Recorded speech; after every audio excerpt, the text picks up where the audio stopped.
제가 줄곧 주장한 것이 집값 급등이 출산율 저하를 더 가속화시키고 있고 주거에 들어가는 비용이 과다하다 보니까 출산을 한다거나 그 이전에 결혼을 하고자 하는 마음이 생기지 않는다라고 주장을 여러 번 했었는데요. 이게 조사 결과로 사실로 밝혀졌습니다. 2020년을 전후해서 집값이 급등했는데 이게 출산율 하락에 큰 영향을 미쳤다라고 국토연구원이 발표를 했습니다. 출산율 저하의 이유가 여러 가지 있겠죠. 워라밸 마인드도 있겠고 교육비 부담과 또 잘 키울 수 있을까라고 하는 우려도 있겠고요. IMF를 겪은 이후에는 평생 직장이다라는 개념도 사라졌기 때문에 여러 가지로 미래 걱정이 앞서기 때문에 결혼을 하고 싶어도 결혼을 미루게 되고 그렇기 때문에 출산율도 떨어지는 것은 당연한 거라고 봐야 되겠습니다. 국토연구원의 발표를 보니까 첫째, 둘째에 따라서 이게 내용이 좀 달라집니다. 첫째 애를 낳는 데는 집값과 전셋값 등 주거비 부담이 미치는 영향이 가장 컸고 둘째 아이를 낳는 것부터는 각종 사교육비 영향력이 컸다. 이런 연구 결과가 나온 것이죠. 그러니까 첫째를 낳을 때와 둘째를 낳을 때의 부담감이 내용이 좀 다른 겁니다. 또 이런 주장도 했는데요. 여러분 한번 들어보시고 여러분의 의견도 댓글로 달아주시면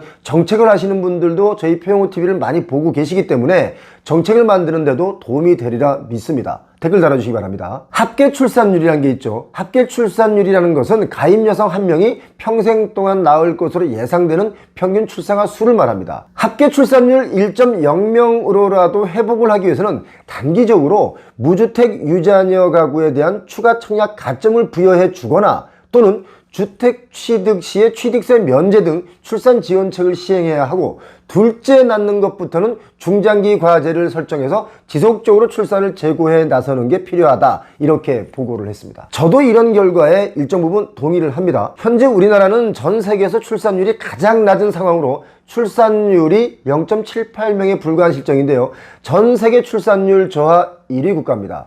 아마 이것도 다시 조사를 하게 되면 0.6명대로 나올지도 모릅니다. 지금은. 이런 걸 두고 오죽하면 세계의 경제학자들이 우리나라 저출산 상황을 보고 나서 야, 한국 망하는 거 아니냐? 세계에서 가장 먼저 사라질 나라다. 인구가 줄면 북한이 쳐들어올 수 있다. 이런 이야기까지 나올 정도로 다른 그 어느 정책보다도 출산율을 올리는 정책이 시급하다라고 강조하고 있습니다. 제가 생각할 땐 이런저런 정책을 나름 많이들 지금 내놓고 있지만 먹히는 정책이 아니었죠. 그래서 이제는 먹히는 정책이 필요하다. 실질적인 대책이 필요하다라는 것이죠. 먹히는 정책 중에 가장 큰 것이 제가 볼 때는 첫 번째가 주거 안정, 두 번째가 입시 위주의 교육 타파라고 저는 봅니다. 여러분의 의견 좀 다를 수 있죠. 여러분의 의견 댓글 꼭 달아주시기 바랍니다. 입시 위주의 교육 타파라는 말이 참 난해하고 복잡한 문제이긴 합니다만 너무 경쟁으로 몰다 보니까 경쟁에서 뒤처지지 않을까 하는 염려 때문에 아이를 낳는 것을 주저하는 경우도 아주 많습니다. 이런 문제는 좀 복잡하니까 좀 풀어야 할 과제들이 여러 가지 있겠지만 그런데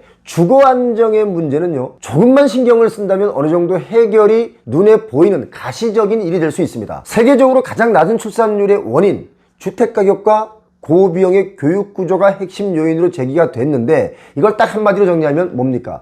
경제적 불편이라고 봅니다. 아마도 신혼부부들이 이 영상을 보신다면 어느 정도 공감하리라고 저는 봅니다. 자, 첫 번째 자녀 출산을 유도하기 위해서는 그럼 뭡니까? 주택 부문의 정책이 지원이 중요하겠죠.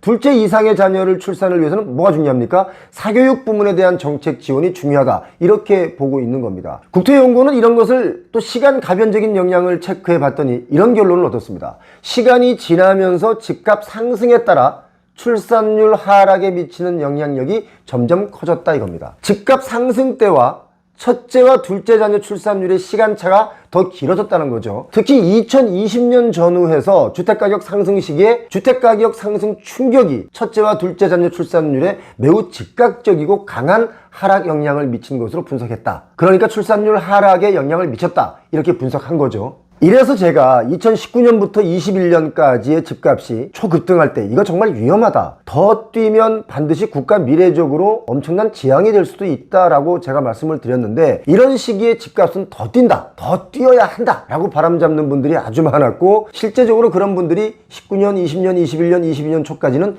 정말 돈을 엄청나게 많이 벌었습니다. 그분들이 돈을 번 것을 뭐라고 하는 얘기는 아닙니다. 예전에 여러분 혹시 그런 뉴스 기억나십니까? 예를 들어 올해 배추값이 급등해서 배추값이 금값이다. 이렇게 되면 올해 배추 농사를 지으신 분들이 이익을 많이 봤다는 뜻 아니겠습니까? 이런 뉴스가 나오면 그 다음 해에는 너도 나도 배추를 심기 때문에 그 다음에는 배추값이 정말 뚝 떨어지게 됩니다. 부동산도 마찬가지입니다. 아파트를 규제하니까 오피스텔을 지어서 돈을 벌고, 오피스텔을 지으면 돈이 된다고 하니까 개발자들이 너도 나도 오피스텔을 지을 땅을 사서 분양을 하다 보니까 공급 과잉이 나오고, 뭐 지식산업센터도 그렇죠. 물류센터마저도 지금 공급 과잉이라서 여기 분야도 언제 이 부실이 터질지 모릅니다. 자, 그럼 상가는 어떻습니까? 저희가 상가를 여러 번 보여드렸습니다. 여기저기 주상복합을 짓는데 상가 비율을 맞게 지어야 되지 않습니까?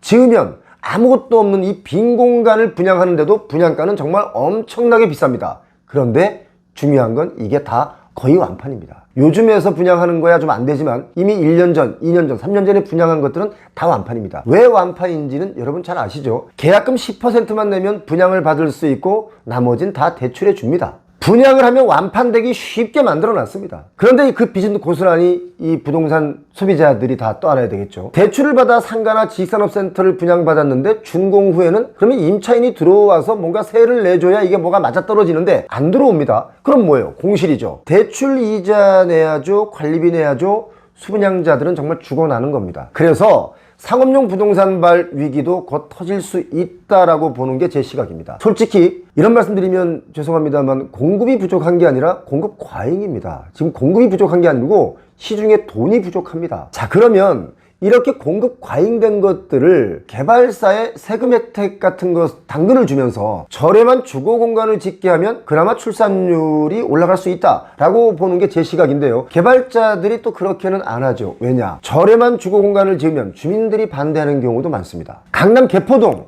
집값 비싸졌죠. 거기 가보세요. 아파트에 임대동이 따로 있고요. 임대동은 이 길가에 배치되어 있습니다. 길가는 이제 차가 다니다 보니까 좀 시끄럽지 않습니까? 그쪽 동으로 배치가 되어 있습니다. 섞이지 않게 배치를 한 거죠. 자, 이래서는 제가 볼 때는 미래가 없다. 이기심만 가득한 사회가 되지 미래는 없다 라고 보는 거죠. 이렇게 말하는 제가 어떤 분들은 미울 수도 있습니다. 그래서 어떤 분들이 가끔 저보고 댓글에 그런 분들이 있습니다. 저더러 너 집은 있냐? 이렇게 폄하하는 댓글 다시는 분들이 아주 가끔 어쩌다 한 분씩 있는데요. 저 집이 없어서 이렇게 말하는 사람 아닙니다. 집이 있습니다. 예. 사실 정말 의식 있고 자산이 있는 분들은요, 제 말에 동의하는 분들이 많으십니다. 그런데 동의하지 않는 분들이 어떤 분들이냐면 갑자기 이 부자 대열에 살짝 거기 이렇게 턱걸이로 올라가신 분들, 이분들은 제 말에 동의를 하지 않습니다. 하기 싫어합니다. 왜냐? 이제 겨우 부자들과 어울려서 놀만한데 임대 아파트랑 섞이라고? 이런 생각들을 하는 거죠. 자, 아무튼 국토연구원에서는요, 향후 출산율 회복을 위해서는 첫째 자녀 출산이 늘어나는 환경이 지속되어야 한다. 그러니까 주택 매매 가격 안정을 통해서 결혼 정년기, 출산 정년기 가구의 주거 안정을 도모해야 된다. 그리고 두 번째, 여성의 고용 안정, 이런 것이 핵심 정책 목표가 되어야 한다라고 밝혔습니다. 여러분 이 의견에는 동의하지 않으십니까? 저는 동의합니다. 그리고 아주 조목조목 짚었는데요. 첫째 자녀 출산 재고 정책으로는 무주택, 그러니까 예비 유자녀 가구에 대해서 추가 청약 가점을 부여하고 생애 주기를 고려한 주택 취득세 면제 제도를 도입하고 특별 공급 물량 확대 등을 통해서 주택 취득 기회를 강화하고 또 주택 공급을 확대하되 시세보다 저렴한 분양주택, 지분 적립형 등 다양한 저렴 주택 공급을 통해서 자금력이 부족한 신혼부부의 주거 안정과 자산 형성을 지원해야 된다. 그리고 거주주택 마련 목적의 대출에 대해서는 총부채 원리금 상환 비율, 그러니까 DSR 범위 내의 금리를 인하할 필요가 있다. 이런 주장을 했습니다. 아주 주옥 같은 주장을 한 겁니다. 그리고 둘째 자녀를 출산을 하기 위해서는 다자녀 가구 기준을 두 자녀로 확대하고 두 자녀 이상 가구에 대해서는 특별 공급 물량을 확대하고 특별 공급한 주택의 주택 면적을 상향시켜야 하고 두 자녀부터 교육비 면제 등 교육 지원을 강화하고 주거와 양육을 함께 할 수 있는 육아 친화 마을 및 자녀 양육 클러스터 건설을 확대해야 한다라고 제안을 했습니다. 야, 정말 제가 일일이 다 설명 하나하나 하기도 어려울 만큼 휘황찬란한 제안들입니다. 지금까지는 솔직히 그랬습니다. 좋은 정책을 다 모은다고 해도 대책이 될 수 없다는 것을 우리는 지난 20년 동안의 경험을 통해서 알고 있는 내용이죠. 이제는 정말 차원이 다른 고민이 필요할 때다라고 봅니다. 와, 이 용강동 먹자골목이 정말 북적북적하던 곳인데 지금 이렇게 뭐 저녁 6시 30분이 넘었음에도 불구하고 인적을 찾기가 좀 어렵습니다. 그만큼 장사가 안 되고 소상공인분들이 힘들다는 거죠. 가게 간판은 화려하게 켜져 있지만 네온 사인도 저렇게 켜져 있지만 정말 정말 사람이 보이지 않습니다. 이야, 전혀 문화가 바뀐 거라고 봐야 되겠죠. 코로나가 지나면서 경기가 얼어붙고 문화가 바뀐 겁니다. 밤에 길거리에 사람이 없어. 저녁 8시가 넘으면 길거리에 사람이 사라지고 식당 같은 데도 보면 사람들이 확 줄어서 거의 없어. 그러니까 뭐 예전처럼 막 술 마시고 돌아다니는 사람들, 늦게 다니는 사람들이 거의 없는 거지 지금. 우리나라 경제의 양대축이라고 하면 수출과 또 내수 경기를 말할 수 있겠죠. 그 양대축 가운데 하나인 우리가 민간 소비 부분, 이 민간 소비가 살아나야 우리가 피부로 느낄 수 있는 경기가 좀 좋아지고 있다, 뭐 이런 것을 느낄 수 있는데 요즘은 좋아지기는커녕 오히려 꺾이고 있습니다. 당초 한국은행이 예상했던 것보다 민간 소비 상황이 훨씬 더 좋지 않은 상황으로 흘러가고 있는데요. 한국은행은 3가지 고민이죠. 간단하게 정리하면 고금리, 고물가, 가계대출로 인한 이자 부담이 결국 내수 경기를 살리지 못하고 있다라고 판단하고 있는 겁니다. 빚내서 집 사는데 올인을 했는데 그래서 이자가 올랐으니 지출은 더 많아지고 또 글로벌적으로 전쟁 등 여러 가지 요인으로 물가는 내려가질 않고요. 쓸 돈이 없으니 당연히 경기가 안 돌고 있는 것 아니겠습니까? 한국은행은 이렇게 진단했습니다. 재화의 소비가 리밸런싱과 함께 그동안의 금리 또 물가 상승의 영향을 크게 받는 것으로 보고 있다. 이렇게요. 리밸런싱이라는 게 뭡니까? 정해진 일정 주기마다 현재의 포트폴리오를 자산별 비중을 그 목표 비중으로 조정하는 것을 보통 우리가 리밸런싱이라고 말합니다. 이걸 좀 더 제가 쉽게 설명을 드릴게요. 예를 들어 주식 50%, 채권 50%의 비중을 가지고 포트폴리오를 운영하다가 이게 주식이 좀 올라서 자산 중에 주식 비중이 한 60%로 늘어나고 채권의 비중이 그냥 자연스럽게 40%로 변했다면 내가 처음에 설정했던 5대5의 비중을 맞추려면 어떻게 해야 될까요? 그렇습니다. 주식을 팔고 채권을 좀 더 사서 비중을 또 5대5로 맞추는 것을 우리가 보통 리밸런싱이라고 합니다. 그냥 쉽게 말하면 자산의 비중 밸런스를 다시 맞춘다, 이렇게 이해하시면 됩니다. 그러니까 한국은행의 앞에 말을 풀이하면 돈이 없으니까 소비로 리밸런싱할 돈이 없다, 이겁니다. 그렇게 생각하면 편합니다. 자, 우리가 긴장해야 하는 부분이 바로 이런 부분인데요. 앞으로 민간 소비 회복 속도가 당초 예상했던 것보다는 훨씬 더딜 수 있다, 이 부분입니다. 금리 상승이 본격화된 2022년부터 대출이 많은 중고소득층 중심으로요, 가계소득 대비 이자 부담이 크게 늘어났습니다. 소비를 할 수 있는 여력이 개선되지 않고 있기 때문에 더딜 수밖에 없는 거겠죠. 자, 고소득층이라고 해도 대출이 많으면 마찬가지로 힘들다는 겁니다. 대출이라는 것이요, 그러니까 레버리지를 이용해서 뭔가 자산을 불리려는 분들 중에는 고소득층으로 올라갈수록 대출의 액수도 더 큰 법이죠. 소득과 담보 대비 대출이 되기 때문에 그렇습니다. 코로나 팬데믹 충격으로 인해서 급락한 그 소비 성향, 이것이 이제 약간 반등하고는 있지만 그 반등하고 나서의 속도가 붙지 않는다, 이게 좀 염려된다는 겁니다. 여러분 한번 생각해 보시기 바랍니다. 이게 제 말이 틀린 건지 아니면 억측인지 아니면 일리가 있는 것인지 우리 현명하신 구독자님들께서 체크 한번 해주시기 바랍니다. 지금요 3040 세대는 부동산 담보대출 또는 신용대출로 인해서 원리금 상환을 부담해야 되는 그 부담감이 엄청나게 큽니다. 그래서 돈을 쓰지 못하고 있고요. 50, 60대 이상은 기대 수명이 지금 많이 연장되고, 그런데 노후 준비는 아직 좀 부족하고, 그래서 소비보다는 저축을 할 수밖에 없는 상황에 몰려 있습니다. 제게 일리가 있습니까? 그나마 저축을 할 수 있는 50대, 60대는 좀 다행이죠. 소비를 얼마나 줄었는지를 알 수 있는 아주 가벼운 데이터가 있는데요. 수도권의 지하철 이용객 수를 보면 금방 압니다. 출퇴근 시간에는 예전의 이용객 수를 회복을 하고 있고 거의 회복을 했죠. 자, 그런데 오후 8시 이후 야간 시간대는요, 수도권 지하철 이용객이 2019년 11월 대비 65% 수준에 그쳤습니다. 그러니까 밤에 돌아다니는 사람들이 확연히 줄어들었다, 이겁니다. 그러니까 밤에 소비를 하지 않으니까 우리 소상공인 여러분들이 어려워지고 있는 겁니다. 그런데요, 가계 실질 소득은 올해 수출 회복 등 뭐 여러 가지 요인으로 인해서 조금씩 개선될 수 있다, 이런 전망은 있는데 제발 수출도 좀 잘 되고 했으면 참 좋겠습니다. 그래야 실질 소득이 늘어나는 거 아니겠습니까? 실질 소득이 늘어나야 뭐 부동산도 살 거 아니겠습니까? 자, 그동안 내수 경기에 결정적인 역할을 하는 부동산이 너무 급격하게 올랐기 때문에 여기에서 느끼는 피로가 정말 극에 달한 것은 사실입니다. 지금 부동산의 가격이 내려가고는 있다지만 아직도 고점, 아니죠, 초고점 단계입니다. 대한상공회의소가 최근 전국 2156개 제조업체를 대상으로 조사한 결과를 내놨는데요. 경제회복 시점을 묻는 질문이었습니다. 2025년부터 경제회복이 될 것이다 라는 응답이 40%가 조금 넘었고, 또 올해 하반기부터는 좋아질 것이다가 34.2%였습니다. 그런데 또 어떤 분들은요, 2026년 이후가 돼야 좋아질 것이다 라는 분들도 있었습니다. 올해 경영 전략이 무엇이냐라고 물었는데, 성장하겠다, 성장이 전략이다 라는 분들이 35%, 성장보다는 안정이다 라는 분들이 55%나 됐습니다. 자, 중요한 것은요, 우리가 사실 아무리 어려워도 성장해야 된다는 거죠. 지금 가장 힘든 분들이 소상공인 여러분들이십니다.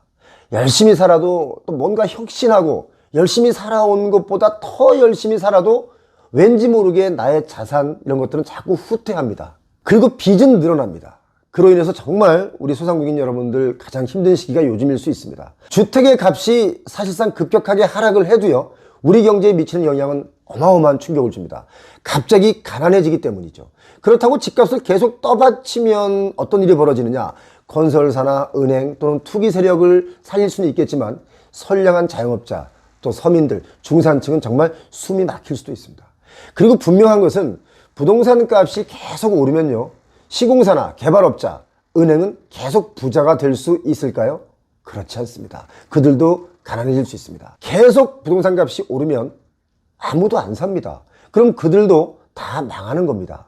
아주 가끔 정신 나간 개발업자들의 경우는 땅값을 인근 지역에 비해서 몇 배나 주고 사서 개발을 해도 분양이 될 줄 알고 계속 부추기며 달려들다가 부도가 나고 있는 경우가 지금의 경우가 거기에 해당할 수 있습니다.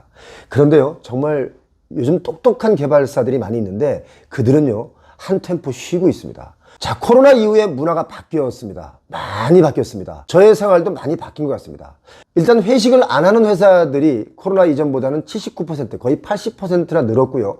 또 회식을 한다고 해도 일찍 끝나는 게 대부분이고, 또 요즘은 직장인분들이 한 60%가 회식을 저녁보다는 점심때 하자는 분들이 많다고 합니다. 요즘 대형 상가들이든 소형 상가들이든 상가의 수익률이 나오지 않고 있죠. 그 이유는 일반 소매점의 경우는 온라인 쇼핑으로 이 힘의 균형이 넘어갔고, 일반 음식점은 회식 문화가 좀 많이 바뀌었습니다. 그러니까 상가 분양 시 개발사에서 너무 많은 이윤을 상가 쪽에 넣고 분양을 하면 어떻게 되겠습니까? 필패할 수 있다 이겁니다. 그래서 분양을 좀 미루고 준공 후에 임차를 맞춘 후에 지속 가능한 경영을 하려는 것도 있고요. 또 임차를 다 맞춘 후에 그때 분양을 털어내려고 하는 업체들도 있습니다.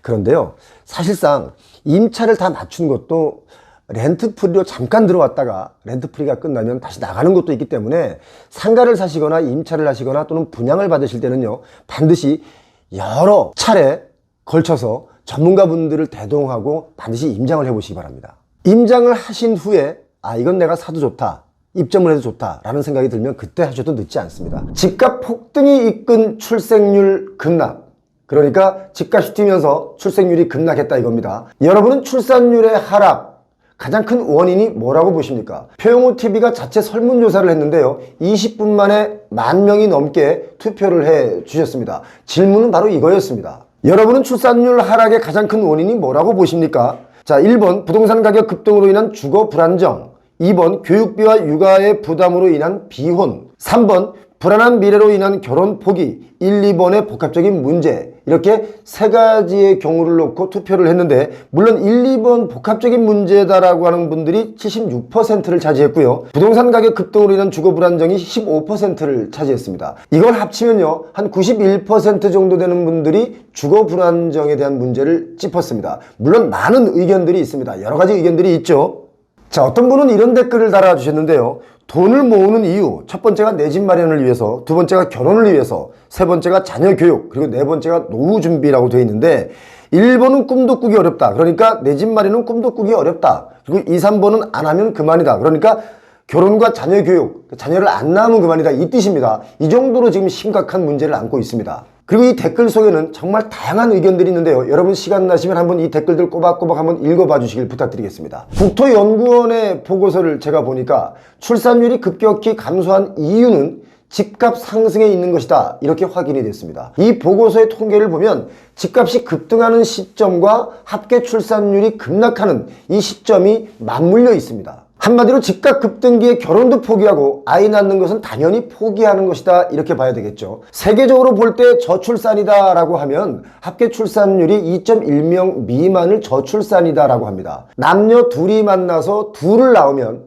이게 인구가 유지되는 거잖아요. 그런데 2.1명이니까 둘이 만나서 둘을 낳고 0.1명을 더 낳아도 이걸 저출산이라고 보는 거죠. 자, 그런데 둘이 만나서 한 명을 낳으면 인구가 50년 뒤에는 대략적으로 절반으로 확 줄어듭니다. 우리나라의 출산율은 1997년 IMF 위기를 거치면서 2000년대 들어서는 한 명대의 출산율로 뚝 떨어졌습니다. 진짜 본격적인 하락은 2010년대 중반 이후인데요. 그러니까 정확하게 말하면 2015년에 1.24명을 찍고 2016년부터는 급격하게 떨어지다가 드디어 2018년 집값 폭등기 때부터 0.98명대로 떨어지더니 19년, 20년, 21년 이렇게 부동산 폭등기 때 세계 유일의 출산율 하락폭을 기록하면서 세계에서 유례 없는 출산율을 보이기 시작했습니다. 6.25 전쟁 때도요, 한 해 60만 명이 넘게 태어났습니다. 지금은 그 전쟁 때보다도 낮은 한 해 24만 명 정도가 태어나죠. 2018년 이전부터 하락했지만 본격적으로 2018년 이후로는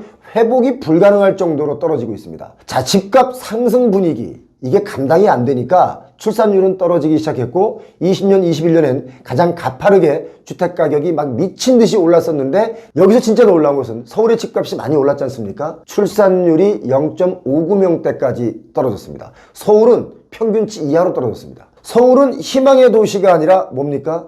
노인의 도시가 되고 있다, 이겁니다. 저녁에 공원에 한번 나가보시기 바랍니다. 죄송하지만 어르신들 반, 강아지 반입니다. 아이들의 웃음소리는 사라진 지 이미 오래됐습니다. 나라가 이 지경인데 무슨 부동산 가격이 더 오른다, 더 올라야 한다 이러는지 모르겠습니다. 서울 아파트 평균 가격을 알 수 있는 주택구매지수 PIR이 있습니다. 이 PIR이 10인 시절에도 집값이 비싸서 아이를 낳기가 겁난다 했었죠. 그런데 지금은 더 감당하기 어려운 집값이기 때문에 출산율은 더 떨어질 것이다, 저는 그렇게 보고 있습니다. 지금 서울의 PIR이 얼마인지 아십니까? 대략 28에서 30 정도 됩니다. 이거 정말 미친 겁니다. 몇 년 전에 초저금리 시절에 아파트값 끌어올리지 말고 출산율을 끌어올렸어야 했다, 저는 그렇게 보고 있습니다. 사실 서울과 수도권의 집값은 진작에 떨어지기 시작했어야 했는데요, 그나마 덜 떨어진 이유는 부동산 시장의 활성화를 위한 부양정책, 그리고 또 수도권의 일자리로 몰리는 인구 쏠림 현상 때문에 덜 떨어졌습니다. 그런데 제가 보는 견지에서는요, 이제는 서울과 수도권의 집값이 마냥 예전처럼 미친 듯이 오른다 라고 장담할 수 없습니다. 왜냐? 서울의 사람들이 노화되고 있다는 것입니다. 서울 강남에서도 재건축을 한다고 치면요, 분담금을 한 5억에서 7억 정도를 내라고 하지 않습니까? 그러면 뭐라고 하는지 아십니까? 돈 없다, 이대로 그냥 계속 나 살 거야 하시는 어르신들이 아주 많습니다. 서울의 강남의 집값을 그 어르신들이 띄운 게 아닙니다. 그냥 쌀 때 들어와서 몇십 년 살다 보니 어느새 집값이 30억, 40억, 뭐 부르는 대로 50억 이렇게 하는 겁니다. 열심히 살아서 재산이라고는 집 한 채 갖고 있는 어르신들이 아주 많은데요, 그 비싼 분담금을 척척 내는 분들만 강남에 사는 게 아니다, 이 말씀을 제가 여러분께 드립니다. 집값을 좌우하는 여러 가지 요인들 무수히 많이 있습니다. 지금 부동산 시장을 좌우하는 결정적인 요인은 첫 번째가 금리 상승이 1차적 요인이었고요, 또 2차적으로는 저는 비싼 분양가와 집값이라고 보기 때문에 빚을 내서 사는 것도 이제 한계가 왔다, 이렇게 저는 봅니다. 장기적으로 보면 서울 강남의 집값은 사람들이 선호하고 몰리기 때문에 앞으로 오른다, 이렇게 말씀하시는 분들이 있는데 저는 그렇게 보지 않습니다. 더 하락한다고 봅니다. 지금 당장은 살짝 오르고 살짝 내리고 한다지만 장기적으로 보면 내립니다. 강남에 나이 드신 어르신들의 비싼 그 아파트를 받아줄 젊은이들이 한계에 찼습니다. 게다가 인구도 줄어들고 있기 때문에, 줄어도 이게 그냥 줄어드는 게 아니라 급격하게 줄어들고 있기 때문에 경제적으로 보자면 생산 인구가 줄어들고 결국 경제는 하방 압력이 더 거세질 것이다, 이렇게 보기 때문입니다. 강남 집값이라고 마냥 이게 오르겠습니까? 자, 저출생 대책으로 그동안 280조 원을 쏟아부었습니다. 나아지는 것 하나 없이 저출생 시대로 진입한 한국의 미래, 여러분은 어떻게 보십니까? 저는 좀 불투명하다고 봅니다. 왜냐?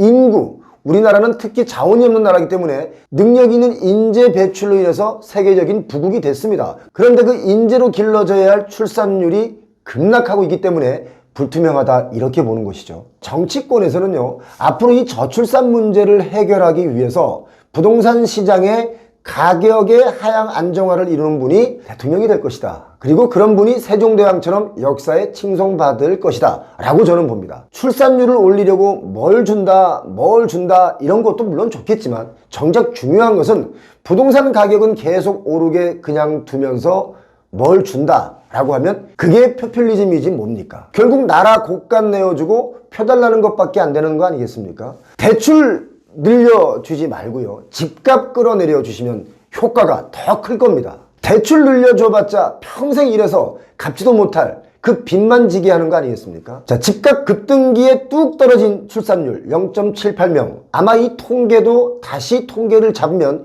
0.78명보다도 더 낮아질 것입니다. 출생률을 끌어내린 폭등한 집값, 반대로 그래서 그 줄어든 인구가 결국 집값을 끌어내리게 될 것이다, 저는 그렇게 봅니다. 자, 한간에 다른 전문가분들이 서울은 인구가 줄어도 집값이 오를 것이다, 이런 의견들을 많이들 내놓고 있는데요. 그에 반해서 저는 인구가 줄면 결국 서울, 강남도 집값이 하락할 것이다 라고 제가 제 의견을 드렸습니다. 물론 제 의견이 틀릴 수도 있겠지만 저는 거시적으로 제 의견이 틀리다고 보지 않습니다. 그리고 또 중요한 것은 부자도요, 이 중산층 사람들이 소비를 많이 해야 그 부자들이 부자의 지위를 유지할 수 있는 것인데, 이게 경제의 기본적인 원리입니다. 그런데 중산층이 무너지면 어떻게 되겠습니까? 부자도 무너집니다.